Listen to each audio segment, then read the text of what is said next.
एक राजा जो बहुत ही ज़्यादा घमंडी हुआ करता है, एक दिन का वाक़या होता है जब वो अपनी प्रजा के साथ अपनी गद्दी पर बैठा होता है तो उसके दिमाग में आता है क्यों ना शिकार पर जाया जाए। फिर वो शिकार के लिए अपने कुछ सैनिकों को अपने साथ लेता है और जंगल की तरफ रवाना हो जाता है। दोस्तों, जैसे ही वो जंगल में पहुंचता है तो जंगल में उसे कहीं भी शिकार दिखाई नहीं देता। फिर वो अपने सैनिकों को आदेश देता है कि कुछ लोग इधर की तरफ जाओ, कुछ लोग इधर की तरफ जाओ और कुछ लोग मेरे पीछे आ जाओ, फिर हम यहाँ पर शिकार को ढूंढेंगे। वो शिकार की खोज में काफ़ी दूर जंगल की गहराइयों में निकल जाता है, लेकिन कहीं भी उसे शिकार नहीं मिलता। जो सैनिक होते हैं वो पैदल होते हैं और राजा खुद घोड़े पर होता है। राजा घोड़े पर आगे बढ़ता हुआ जंगल की गहराइयों में चलता चला जाता है, लेकिन उसे शिकार कहीं भी दिखाई नहीं देता। जो उसके सैनिक होते हैं वो हार थक कर पीछे ही रह जाते हैं।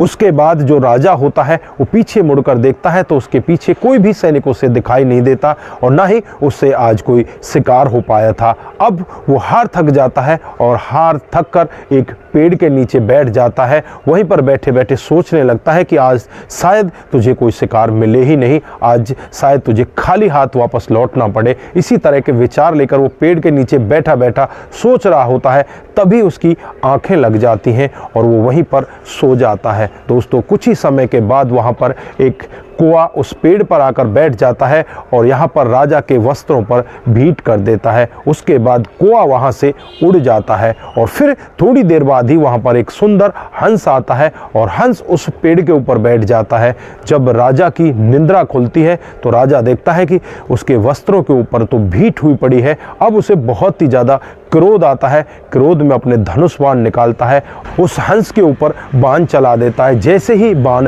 हंस को लगता है, हंस जमीन पर आ जाता है। जमीन पर गिरने के बाद वो करहाने लगता है और कहने लगता है कि हे राजन, इसमें मेरा कौन सा दोष है, किस लिए मुझे आपने मार दिया। तो यहाँ पर क्रोधी राजा उससे कहने लगता है कि तुम्हें नहीं पता तुमने मेरे साथ में किया क्या है। तो यहाँ पर जो हंस होता है वो कहने लगता है कि बस मेरा इतना सा जुर्म है कि मैं यहाँ पर एक दुष्ट कौए की जगह पर आकर बैठ गया और मेरा कोई भी यहाँ पर ऐसा काम नहीं है जिसकी वजह से आपने मुझे प्राण दंड दे दिए।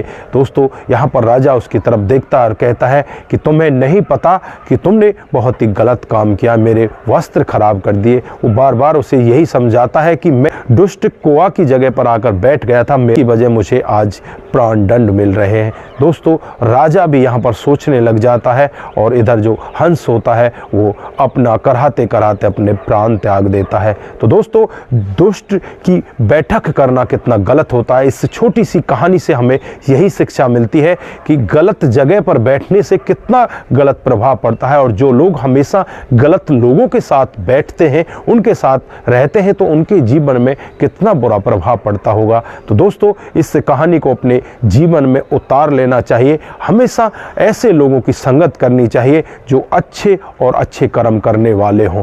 दोस्तों, दुष्ट लोगों का कभी भी अपने साथ उनको नहीं रखना चाहिए, उनकी संगत हमें कभी भी नहीं रखनी चाहिए। अगर आप लोगों को ये छोटी सी कहानी थोड़ी सी भी पसंद आई हो तो दोस्तों के साथ जरूर शेयर करके जाएं। दोस्तों, आज के लिए बस इतना ही, फिर मिलते हैं किसी नए मोड के साथ। तब तक के लिए आप अपना ख्याल रखें, परिवार का ख्याल रखें, सतर्क रहें, सावधान रहें। नमस्कार, जय हिंद, जय भारत।